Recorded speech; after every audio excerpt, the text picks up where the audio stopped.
হযরত আবু বকর রাদিয়াল্লাহু তাআলা আনহু যখন খিলাফত লাভ করেন তখন তার বয়স ছিল ৬১ বছর। তার গায়ের রং ছিল গমের মতো ফর্সা, কোমর ছিল সামান্য বাঁকানো, নাসিকা ছিল উন্নত, চোখ ছিল সামান্য বসা, মাথার চুল ছিল কোকড়ানো, কিন্তু কপালের ওপরের অনেকটা অংশে চুল ছিল না। তিনি যখন মদিনায় এসেছিলেন তখন দাড়ি ছিল কাঁচা পাকা, কিন্তু মদিনায় আসার পর তাতে খিজাব লাগাতে শুরু করে, যার ফলে দাড়ির পাকা অংশের রং হয়ে গিয়েছিল লাল। হযরত আবু বকর সিদ্দিক রাদিয়াল্লাহু তাআলা আনহু কথা খুব কম বলতেন, কিন্তু যা বলতেন তাতে থাকত গভীর চিন্তা ভাবনার ছাপ, অর্থাৎ তিনি কথা বলতেন মেপে। ইসলাম গ্রহণের আগে থেকেই তিনি ছিলেন অত্যন্ত কোমল হৃদয়, পুণ্যশীল, দানবীর ও পরহেজগার। হযরত আবু বকর রাদিয়াল্লাহু তাআলা আনহু খিলাফত লাভের আগে বাণিজ্য করতেন। প্রতিদিন কাঁধে চাদর চাপিয়ে বাজারে কেনাবেচা করতে যেতেন। খলিফা হওয়ার পরেও এর ধারাবাহিকতা বজায় থাকে, কিন্তু খিলাফতের দায়িত্বের কারণে কাজকর্ম বেড়ে যাওয়ায় ব্যক্তিগত ব্যবসা বাণিজ্য অসম্ভব হয়ে উঠল। তখন সাহাবীরা তার জন্য একটি নিয়মিত মাসোহারার ব্যবস্থা করে দিলেন। এ মাসোহারা ছিল খুবই মামুলি এবং তা থেকে কেবল তার পরিবারের জীবনযাত্রাই নির্বাহ হতো।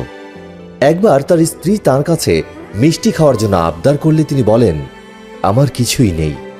এরপর থেকে তার স্ত্রী সংসারের দৈনন্দিন খরচ থেকে সামান্য পরিমাণ পয়সা বাঁচাতে শুরু করেন এবং জমানো পয়সা হযরত আবু বকর সিদ্দিক রাদিয়াল্লাহু তাআলা আনহুর হাতে দিয়ে মিষ্টি কিনে আনতে বললে হযরত আবু বকর রাদিয়াল্লাহু তাআলা আনহু বলেন, এ থেকে বোঝা গেল যে আমি প্রয়োজনের অতিরিক্ত অর্থ পাই, সুতরাং তিনি তা বায়তুল মাল বা রাজকোষে জমা দিয়ে দিলেন এবং নিজের মাসোহারাও কমিয়ে দিলেন।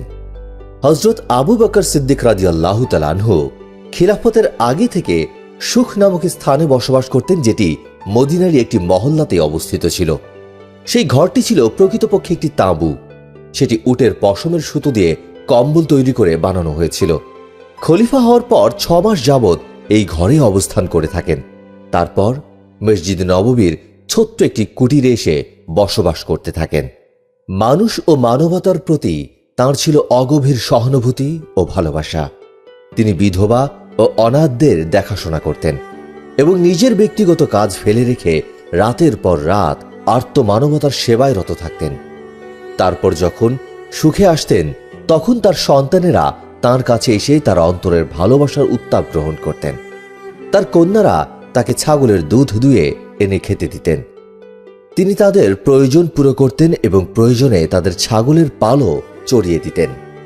হযরত আবু বকর সিদ্দিক রাদিয়াল্লাহু তাআলা আনহু কোনো কাজে কখনোই পবিত্র কোরআনের নীতি আদর্শ থেকে চুল পরিমাণও বিচ্যুত হতেন না এবং যে কোনো বিচারের ফয়সালা তিনি কোরআন অনুযায়ী করতেন। কোরআন থেকে সমাধান সম্ভব না হলে আল্লাহ সুবহানাহু ওয়া তাআলা রাসূল পাক সাল্লাল্লাহু আলাইহি সাল্লামের বাণী বা সিদ্ধান্ত অনুযায়ী দিতেন। হাদিস থেকে সম্ভব না হলে বড় বড় সাহাবীদের একত্রিত করে তাদের কাছ থেকে পরামর্শ নিতেন এবং সে অনুযায়ী ফয়সালা দিতেন। হযরত আবু বকর সিদ্দিক রাদিয়াল্লাহু তাআলা আনহুর কোনো ফয়সালা বা রায় কোরআন হাদিসের বিরোধিত হয়নি, এমনকি সাহাবীদের পরামর্শের বাইরেও যায়নি। হযরত আবু বকর সিদ্দিক রাদিয়াল্লাহু তাআলা আনহু যখন খিলাফতের দায়িত্ব গ্রহণ করেন তখন মুসলমানরা অত্যন্ত কঠিন সময় অতিক্রম করছিলেন। সিরিয়ার খ্রিস্টান শাসকদের পক্ষ থেকে রাসূল পাক সাল্লাল্লাহু আলাইহি সাল্লামের যুগেই হুমকি আসতে শুরু করেছিল। আল্লাহর রাসূল সাল্লাল্লাহু আলাইহি সাল্লাম তার ওফাতের অল্পকাল আগেই সিরিয়া আক্রমণের জন্য অভিযান প্রেরণ করতে চেয়ে ওসামা বিন যায়েদ নামক এক তরুণকে বাহিনীর সেনাপতি নিযুক্ত করেছিলেন, কিন্তু রাসূল পাক সাল্লাল্লাহু আলাইহি সাল্লামের আকস্মিক ওফাতের কারণে এ অভিযান স্থগিত রাখা হয়। নবী করিম সাল্লাল্লাহু আলাইহি সাল্লামের ওফাতের পরপরই খবর আসতে লাগলো যে কিছুদিন পূর্বে ইসলাম গ্রহণকারী কতিপয় গোত্র ইসলাম ত্যাগ করে পূর্বপুরুষের ধর্মে ফিরে গিয়েছে এবং আরো কিছু গোত্র যাকাত দিতে অস্বীকৃতি জানিয়েছে।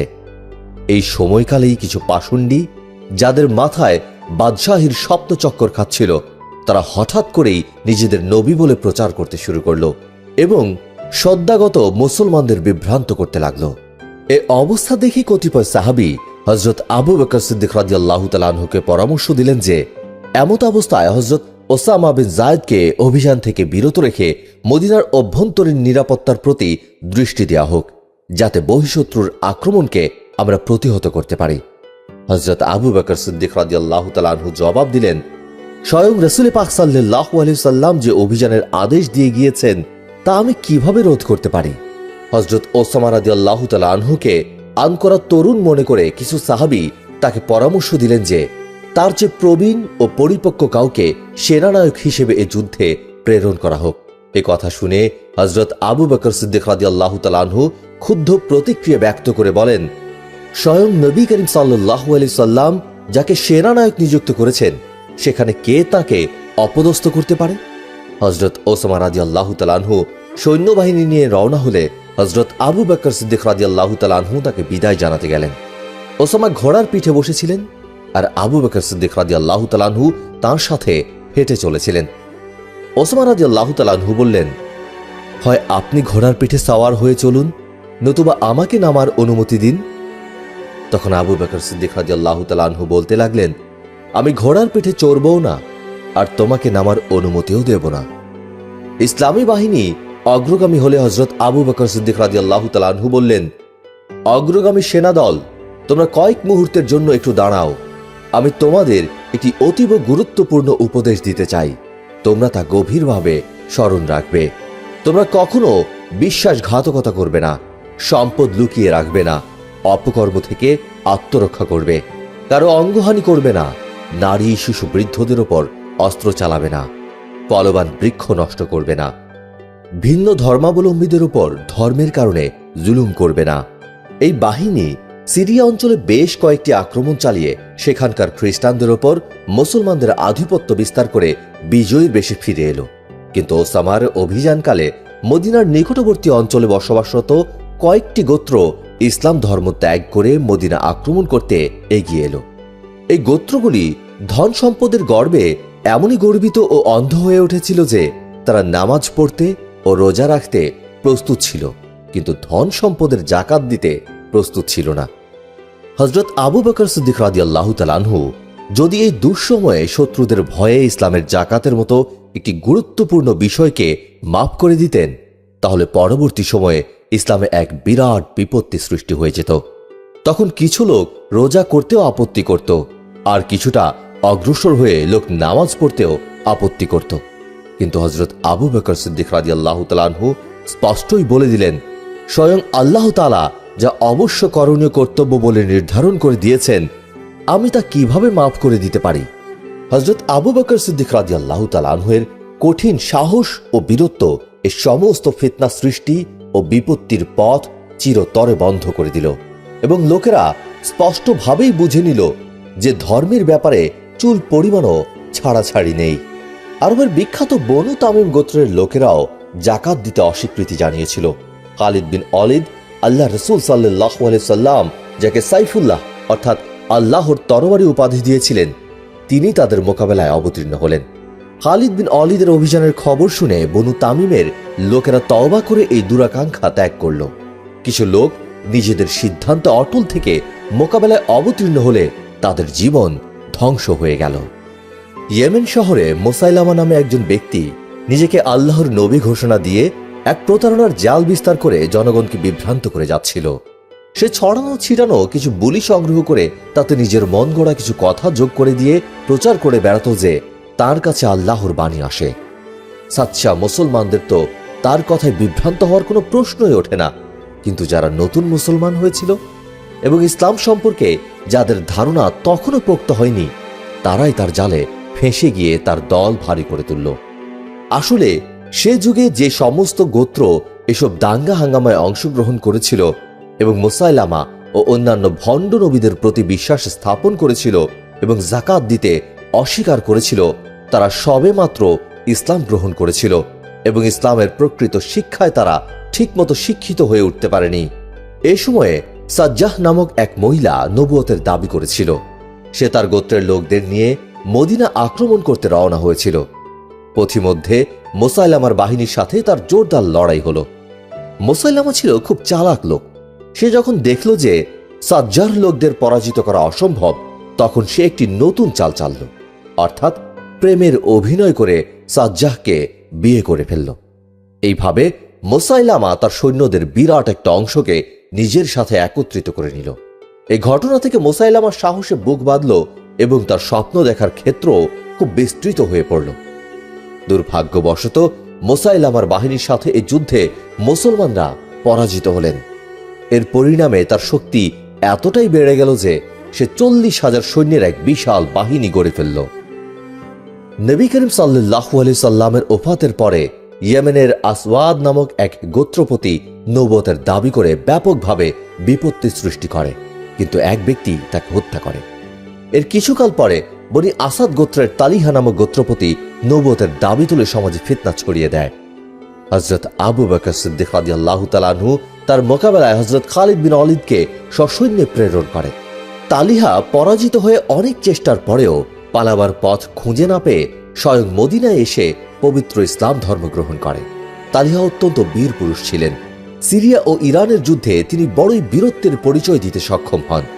হযরত খালিদ বিন ওয়ালিদ রাদিয়াল্লাহু তাআলা আনহু তালিহাকে পরাজিত করে মুসাইলামার বিরুদ্ধে অভিযান চালালেন।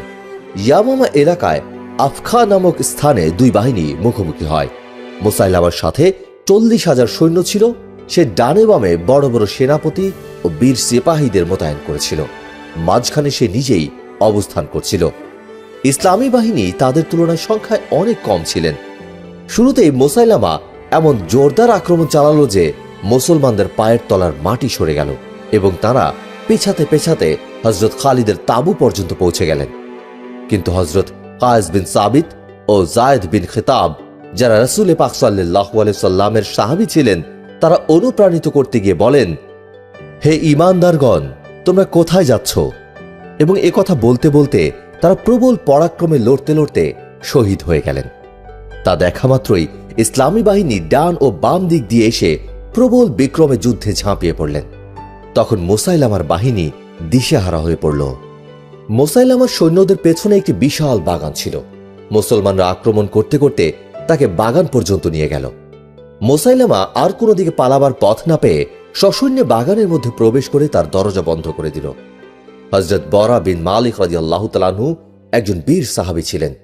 তাকে সকলেই মর্যাদার দৃষ্টিতে দেখতেন, কেননা এর ভাই হযরত আনাস বিন মালিক সারাটি জীবন আল্লাহর রাসূল সাল্লাল্লাহু আলাইহি সাল্লামের সেবায় অতিবাহিত করেছিলেন এবং তারই কল্যাণে তিনি হযরত রাসূল পাক সাল্লাল্লাহু আলাইহি সাল্লামের সেবায় উপস্থিত হওয়ার এবং তার নৈকট্য লাভের দুর্লভ সৌভাগ্যের অধিকারী হয়েছিলেন।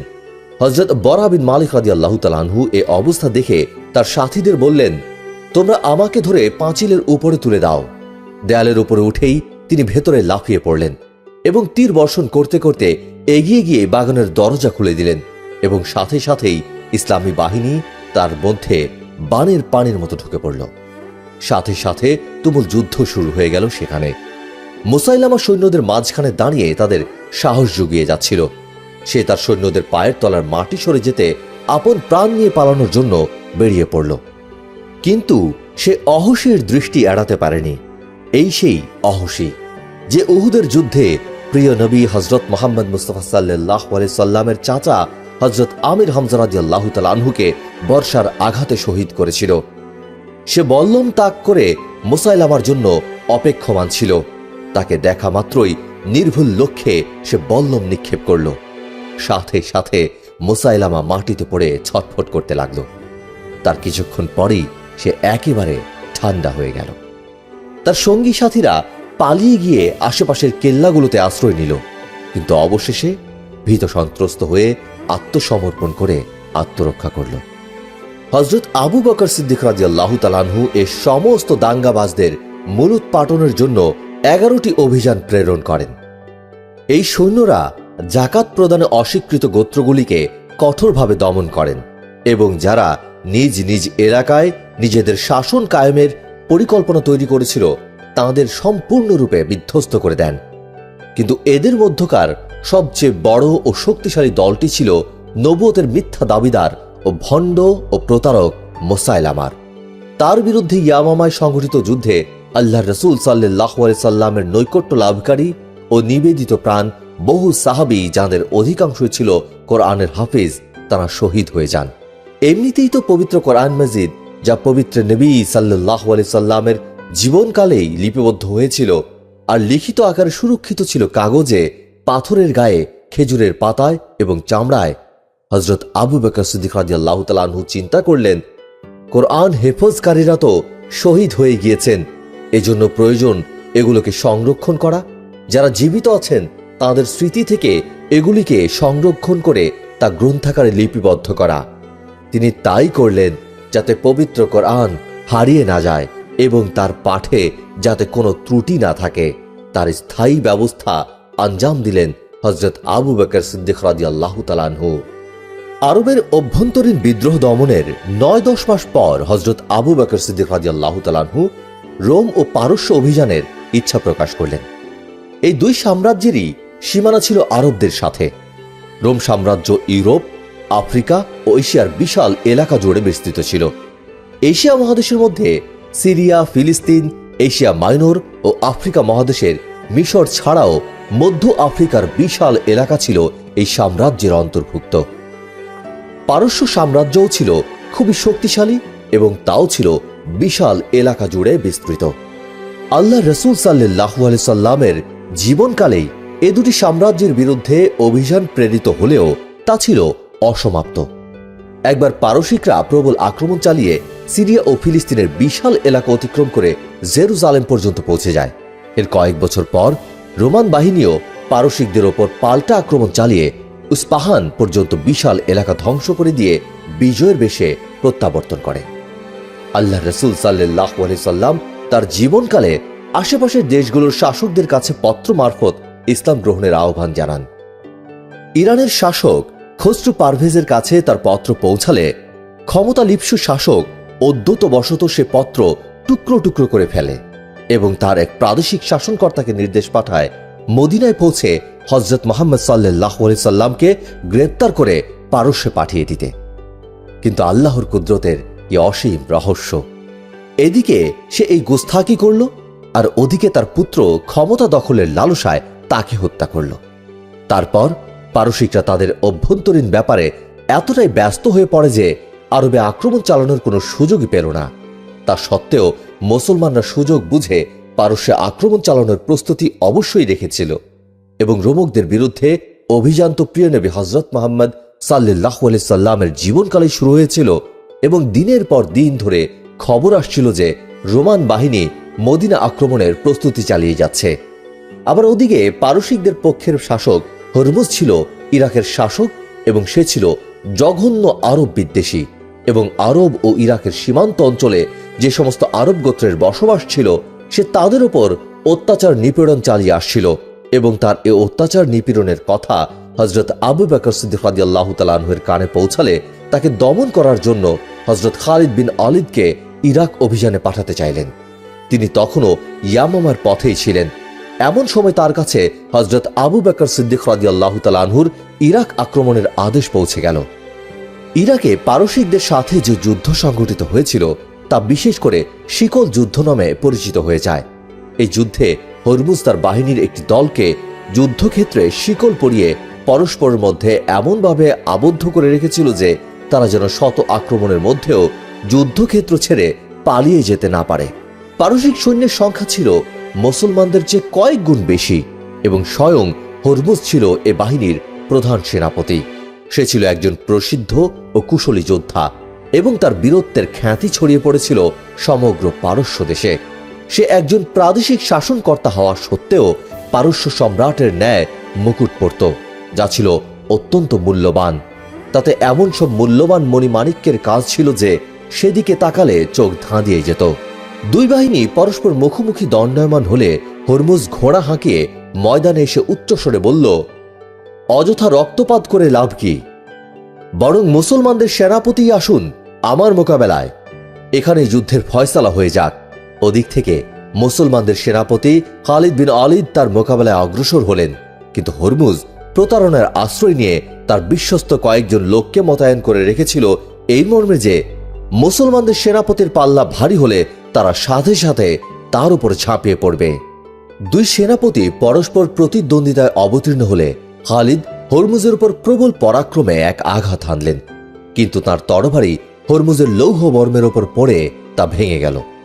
এবার হরমুজ যে প্রত্যাঘাত করল তা এতই জোরালো ছিল যে খালিদ বর্ম পরিহিত না থাকলে তার ইহলীলা সাঙ্গ হয়ে যেত।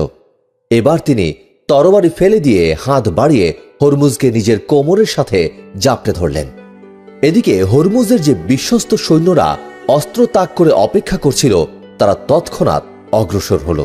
আর এদিক থেকে বনি তামিম গোত্রের বিখ্যাত অশ্বারোহী বীর হযরত কাকা বিন আমর রাদিয়াল্লাহু তাআলা আনহু হযরত খালিদ রাদিয়াল্লাহু তাআলা আনহুকে সাহায্যের জন্য বিদ্যুৎ বেগে অগ্রসর হলেন এবং অগ্রসরমান পারসিক বাহিনীকে রুখে দিলেন। হযরত খালিদ সেই অবস্থায় হরমুজকে তুলে ধরে মাটিতে প্রচণ্ড জোরে আছাড় মারলেন এবং তার মাথাটা কেটে যুদ্ধের ময়দানে ছুঁড়ে ফেলে দিলেন। এ দৃশ্য দেখে পারসিকরা দমে গেল। তা সত্ত্বেও তাদের অন্যান্য সেনাপতিরা নিজ নিজ বাহিনীকে সামলে নিয়ে কাঁড়া নাড়াকার আওয়াজ দিতেই তারা প্রবল বিক্রমে মুসলমানদের উপরে ঝাঁপিয়ে পড়ল। বহুক্ষণ যাবৎ ভয়ঙ্কর যুদ্ধ চলল। তারপর পারসিকরা ময়দান ছেড়ে পালাতে লাগল। মুসান্না বিন হারিস, যিনি ইরাকের সীমান্ত অঞ্চলের এক সম্ভ্রান্ত নমুসলিম ছিলেন, তিনি এ যুদ্ধে বড়ই বীরত্বের পরিচয় দিয়েছিলেন।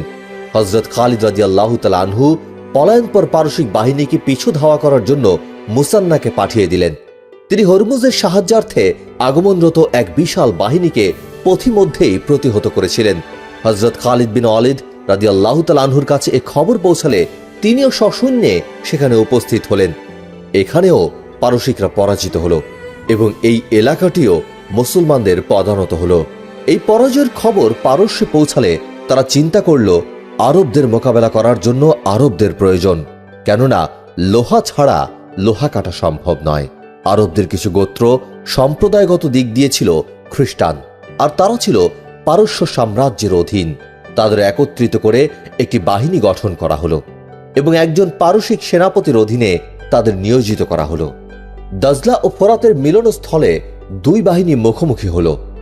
হযরত খালিদ ইবনে ওয়ালিদ রাদিয়াল্লাহু তাআলা আনহু তার বাহিনীকে তিন ভাগে ভাগ করে নিলেন। একটি অংশ নিয়ে তিনি নিজেই অগ্রসর হলেন এবং অন্য দু অংশের সেনাপত্যের দায়িত্বে দিলেন মুসান্না বিন হারিস ও কাকা বিন আমরকে। যুদ্ধ প্রবল আকার ধারণ করলে মুসান্না তার বাহিনী নিয়ে পারসিকদের বাম প্রান্তে এমন জোরালো আক্রমণ চালালো যে পারসিকদের পায়ের তলার মাটি সরে গেল। কিন্তু তাদের সেনাপতি সাহস ভরে প্রবল বেগে আক্রমণ প্রতিহত করার চেষ্টা করতেই কাকা বিন আমর তার নিজের বাহিনী নিয়ে পারসিক বাহিনীর বাম প্রান্তে প্রবল বেগে আক্রমণ হানলেন। পারসিকরা যে আরব খ্রিস্টানদের ভরসায় যুদ্ধে অবতীর্ণ হয়েছিল, সেই সৈন্যরা তখন পড়িমড়ি করে তাঁদেরই মাথায় পা রেখে ময়দান ছেড়ে পালিয়ে গেল। হযরত খালিদ বিন ওয়ালিদ রাদিয়াল্লাহু তাআলা আনহু আরো কয়েকটি ছোট বড় যুদ্ধের পরে হায়রাহ শহর অধিকার করে নিলেন। এই সমস্ত যুদ্ধের মধ্যে সমুদ্রের যুদ্ধ নামে পরিচিত একটি প্রবল যুদ্ধ সংঘটিত হয়েছিল। এই যুদ্ধে পারসিকরা বড়ই বিক্রমের সাথে লড়েছিল, কিন্তু সফল হতে পারেনি এবং এই যুদ্ধে হাজার হাজার মানুষের প্রাণহানি হয়েছিল। হায়রাহ ছিল অতি পুরাতন ও প্রসিদ্ধ এক শহর। আসলে এটি ছিল এক আরব রাজ্যেরই রাজধানী, যা পারসিকদের অধীনে ছিল।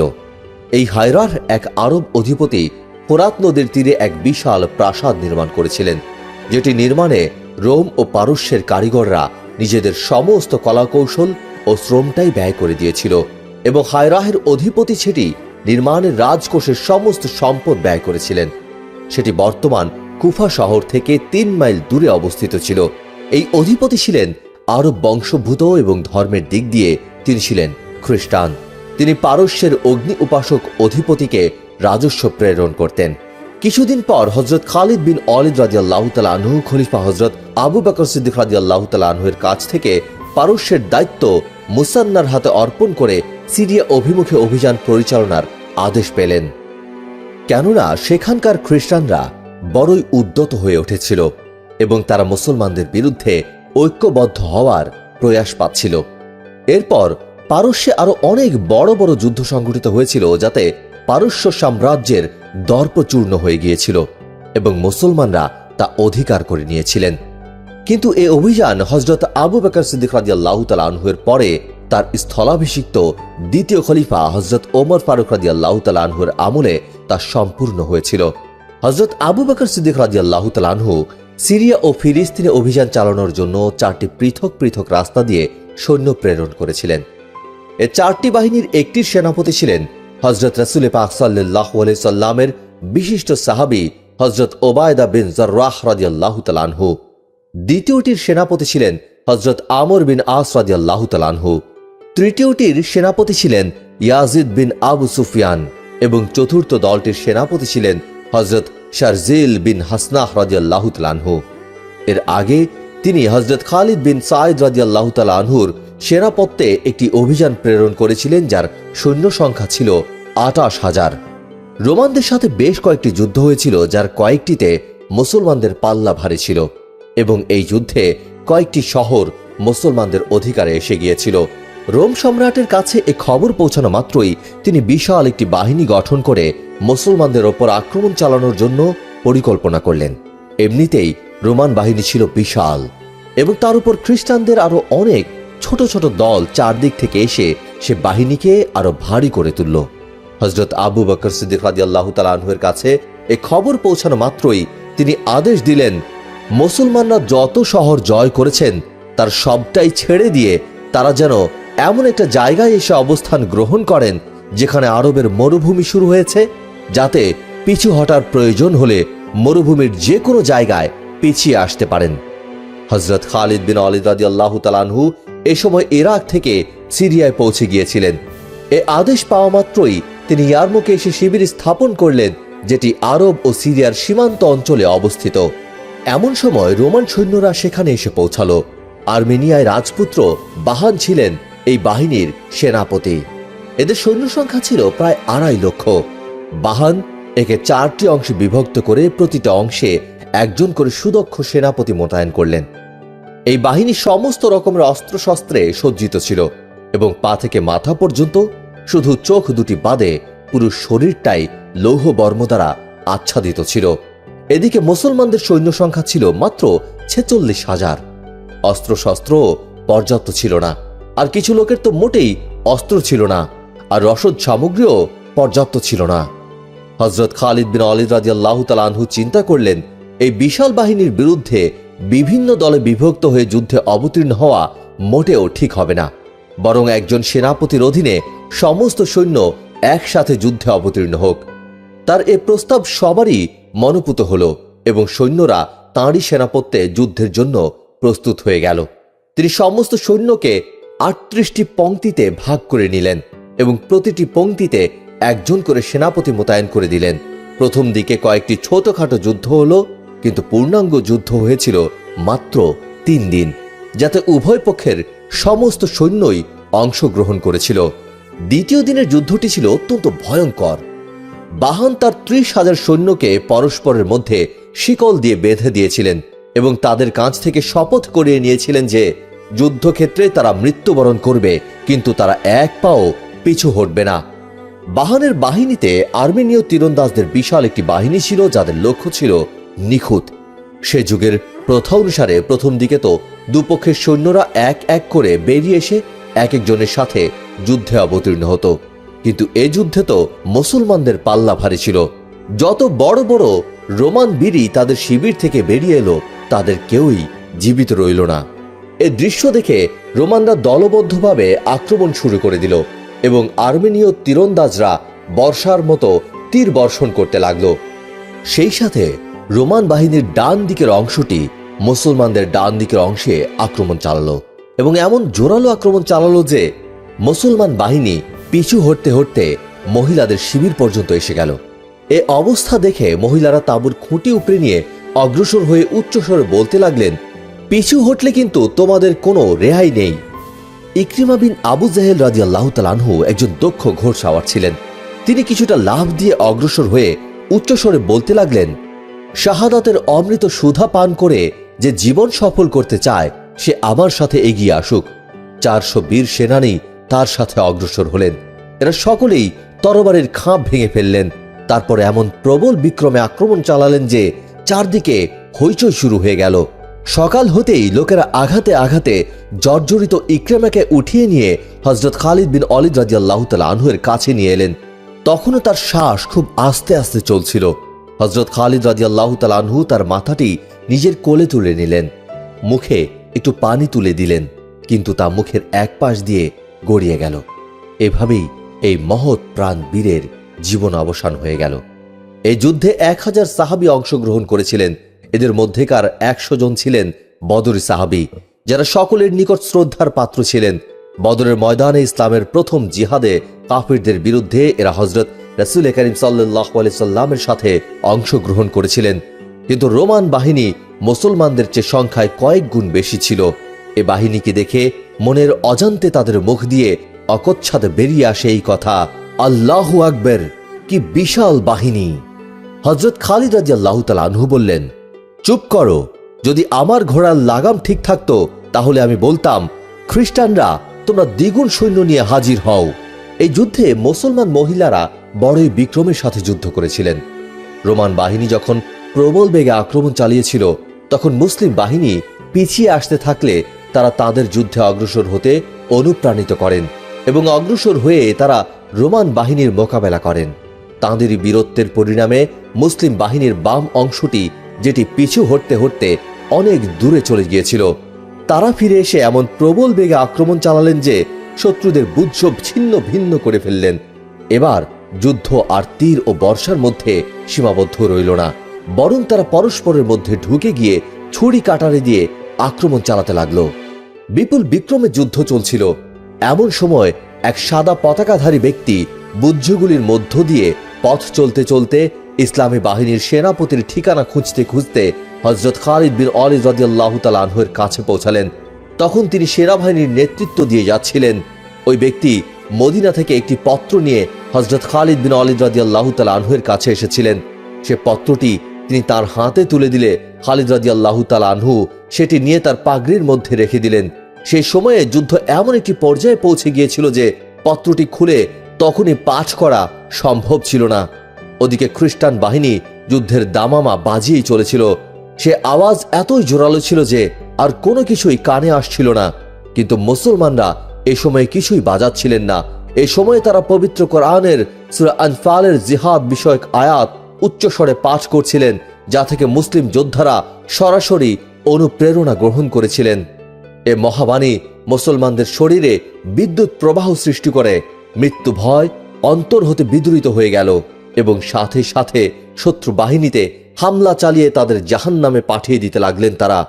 প্রবল পরাক্রমে যুদ্ধ চলতে চলতে হঠাৎ আল্লাহু আকবার ধ্বনিতে ময়দান মুখরিত হয়ে উঠল এবং হযরত খালিদ বিন ওয়ালিদ রাদিয়াল্লাহু তাআলা আনহু, যাকে বাম দিকের অংশের নেতৃত্বে রেখেছিলেন, সেই কায়েস বিন হাবিরাহ রাদিয়াল্লাহু তাআলা আনহু একটি দল নিয়ে ঘোড়া ছুটিয়ে বেরিয়ে এসে বিদ্যুৎ বেগে শত্রু সৈন্যের ওপর এমন আক্রমণ চালালেন যে খ্রিস্টান সৈন্যরা বিভ্রান্ত হয়ে পড়ল এবং সাথে সাথে সায়েদ বিন যায়েদ, যিনি একজন উচ্চ মর্যাদা সম্পন্ন সাহাবী ছিলেন, তিনিও একটি অশ্বারোহী দল নিয়ে প্রবল বেগে আক্রমণ চালানোর সাথে সাথেই হযরত খালিদ বিন ওয়ালিদ রাদিয়াল্লাহু তাআলা আনহু তার ঘোড়ার লাগাম ছেড়ে দিয়ে আল্লাহু আকবার ধ্বনি দিয়ে এমন প্রবল বেগে খ্রিস্টান সৈন্যদের ওপর ঝাঁপিয়ে পড়লেন যে তাদের বুদ্ধ ছিন্ন ভিন্ন হয়ে গেল এবং খ্রিস্টান বাহিনীর সর্বত্রই ত্রাহি ত্রাহি রব উঠল এবং তারা পলায়নপর হওয়ার সাথে সাথেই পদাতিক সৈন্য তাদের পিছু ধাওয়া করে ছুটতে ছুটতে ইয়ারমুক নদীতে নিয়ে ফেলল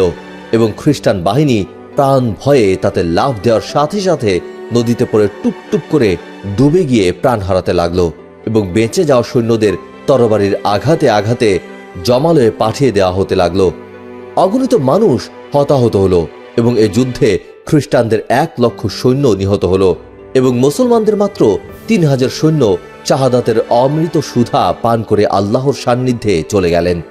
এই যুদ্ধ শেষ হওয়ার পর হযরত খালিদ বিন ওয়ালিদ রাদিয়াল্লাহু তাআলা আনহুর সেই পত্রের কথা স্মরণে এলো, যেটি তার নামে মদিনা থেকে এসেছিল এবং পাগড়ি খুলে পাঠ মাত্রই জানতে পারলেন যে ইসলাম জগতের প্রথম খলিফা হযরত আবু বকর সিদ্দিক রাদিয়াল্লাহু তাআলা আনহু ওফাত লাভ করেছেন এবং হযরত ওমর ফারুক রাদিয়াল্লাহু তাআলা আনহু ইসলাম জগতের দ্বিতীয় খলিফা রূপে তার স্থলাভিষিক্ত হয়েছেন।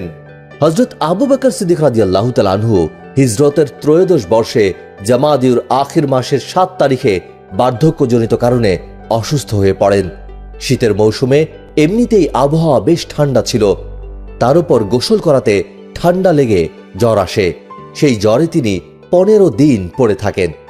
সেই সময়ে তাঁর স্থলে হযরত ওমর রাদিয়াল্লাহু তাআলা আনহু নামাজ পড়াতে থাকেন। হযরত ওসমান রাদিয়াল্লাহু তাআলা আনহু তার বাড়ির কাছেই বাস করতেন, সেজন্য তার অসুস্থতার সময়ে তিনি তার কাছে নিয়মিত আসা যাওয়া করতেন। অসুস্থতা বেড়ে গেলে হযরত আবু বকর সিদ্দিক রাদিয়াল্লাহু তাআলা আনহু তার স্থলাভিষেকের ব্যাপারে বেশ চিন্তিত হয়ে পড়েন। অনেক ভেবে চিন্তে তিনি হযরত ওমর রাদিয়াল্লাহু তাআলা আনহুকে খলিফা মনোনয়নের সিদ্ধান্ত গ্রহণ করেন। অন্যান্য সাহাবীদের সাথে তিনি এ বিষয়ে পরামর্শ করলে তারা বলেন, আপনার সিদ্ধান্ত ঠিক আছে, কিন্তু হযরত ওমর রাদিয়াল্লাহু তাআলা আনহু বড়ই কঠোর প্রকৃতির মানুষ। এ কথা শুনে হযরত আবু বকর সিদ্দিক রাদিয়াল্লাহু তাআলা আনহু বললেন, খেলাফতের বোঝা যখন তার মাথার উপরে চেপে বসবে তখন তিনি আপনা আপনি ঠিক হয়ে যাবেন বলেই আমার বিশ্বাস। আমি যখন ক্রুদ্ধ হই তখন তিনি আমার ক্রোধ দূর করে দেন, আর আমি যখন কোমল হই তখন তিনি কঠোর হওয়ার পরামর্শ দেন। হযরত আবু বকর সিদ্দিক রাদিয়াল্লাহু তাআলা আনহু ওফাতের কয়েকদিন আগে হযরত আয়েশা সিদ্দিকা রাদিয়াল্লাহু তাআলা আনহাকে জিজ্ঞেস করেন, আল্লাহর নবী সাল্লাল্লাহু আলাইহি সাল্লামকে কয়টি কাপড় দিয়ে কাফন দেয়া হয়েছিল? জবাবে আয়েশা সিদ্দিকা রাদিয়াল্লাহু তাআলা আনহা বলেন, 3টি কাপড় দিয়ে। হযরত আবু বকর সিদ্দিক রাদিয়াল্লাহু তাআলা আনহু বলেন, আমাকেও যেন 3টি কাপড় দিয়ে দাফন করা হয়। 2টি চাদর আমার কাছে আছে, যে 2টি আমি পরে আছি, তবে যেন ধুয়ে পরিষ্কার করে দেয়া হয়, আর একটি নতুন কাপড় যেন কিনে দেয়া হয়। হযরত আয়েশা সিদ্দিকা রাদিয়াল্লাহু তাআলা আনহা তখন এই কথা শুনে বললেন, আব্বাজান, আমরা তো 2টি নতুন কাপড় কিনতে না পারার মতো গরিব নই। তখন হযরত আবু বকর সিদ্দিক রাদিয়াল্লাহু তাআলা আনহু বললেন, মরা মানুষের চেয়ে নতুন কাপড়ের প্রয়োজন জীবিত মানুষদেরই বেশি। তারপর তিনি হযরত আয়েশা সিদ্দিকা রাদিয়াল্লাহু তাআলা আনহাকে জিজ্ঞেস করলেন, আল্লাহ রাসূল সাল্লাল্লাহু আলাইহি সাল্লাম কি বারে ওফাত লাভ করেন? হযরত আয়েশা সিদ্দিকা রাদিয়াল্লাহু তাআলা আনহা বলেন, সোমবার। হযরত আবু বকর সিদ্দিক রাদিয়াল্লাহু তাআলা আনহু বললেন, আমারও আশা যে আমার ওফাত আজই হবে। তারপর বললেন, আল্লাহ রাসূল সাল্লাল্লাহু আলাইহি সাল্লামের কবরের পাশেই যেন আমাকে কবর দেয়া হয়। হযরত আবু বকর সিদ্দিক রাদিয়াল্লাহু তাআলা আনহু 22 জামাদুল আখির তারিখে মাগরিব ও ইশার নামাজের মধ্যবর্তী সময়ে ওফাত লাভ করলেন। ইন্না লিল্লাহি ওয়া ইন্না ইলাইহি রাজিউন। তার জানাজার নামাজ পড়ান ওমর রাদিয়াল্লাহু তাআলা আনহু, এবং ওই রাতেই হযরত আয়েশা সিদ্দিকা রাদিয়াল্লাহু তাআলা আনহার ঘরে রাসূল পাক সাল্লাল্লাহু আলাইহি সাল্লামের কবরের পাশেই তাকে দাফন করা হয়। হযরত আবু বকর সিদ্দিক রাদিয়াল্লাহু তাআলা আনহু 2 বছর 3 মাস 11 দিন খেলাফতের দায়িত্ব পালন করেন। ওফাতের সময় তার বয়স হয়েছিল 63 বছর। হযরত আবু বকর সিদ্দিক রাদিয়াল্লাহু তাআলা আনহু যে যুগে আল্লাহর রাসূল সাল্লাল্লাহু আলাইহি সাল্লামের সেবক হওয়ার সৌভাগ্য লাভ করেছিলেন, তার আগে থেকেই তার সাথে বন্ধুত্ব ছিল। পরে যখন হযরত মুহাম্মদ সাল্লাল্লাহু আলাইহি সাল্লাম তার কাছে নিজেকে আল্লাহর রাসূল হওয়ার কথা প্রকাশ করেন, তখন হযরত আবু বকর সিদ্দিক রাদিয়াল্লাহু তাআলা আনহু নির্দ্বিধায় মুহূর্তের মধ্যেই তার প্রতি ঈমান আনেন এবং নবী করিম সাল্লাল্লাহু আলাইহি সাল্লামের সাথে সংহতি প্রকাশ করেন। যখন হযরত আবু বকর সিদ্দিক রাদিয়াল্লাহু তাআলা আনহু খেলাফত লাভ করলেন, তখন তিনি বার্ধক্যে উপনীত হন। 61 বছর বয়সে খিলাফত লাভের পর তার অধীনস্থ রাজ্যের লোকেরা যখন যাকাত দিতে অস্বীকৃতি জানায়, তখন হযরত আবু বকর সিদ্দিক রাদিয়াল্লাহু তাআলা আনহু আরবদের 24টি গোত্রের সাথে জীবনের শেষ নিঃশ্বাস ত্যাগ করা পর্যন্ত যুদ্ধের জন্য অঙ্গীকার ব্যক্ত করেন। হযরত আবু বকর সিদ্দিক রাদিয়াল্লাহু তাআলা আনহুর এ বিক্রম ও সাহস দেখে লোকেরা হতবাক হয়ে যান। সাহাবীদের কিছু লোকের মনোভাব ছিল, যারা যাকাত দিতে অস্বীকৃতি জানাচ্ছে তাদের যাকাত মাফ করে দেওয়া উচিত। কিন্তু হযরত আবু বকর সিদ্দিক রাদিয়াল্লাহু তাআলা আনহু এই যুক্তি তো মানলেনই না, বরং বলতে লাগলেন, তোমরা রাজি না হলেও আমি একাই যুদ্ধে অবতীর্ণ হব। তারপর সাহাবীরা সসৈন্যে মদিনা থেকে বিদ্রোহীদের দমন করার জন্য বহির্গত হলেন।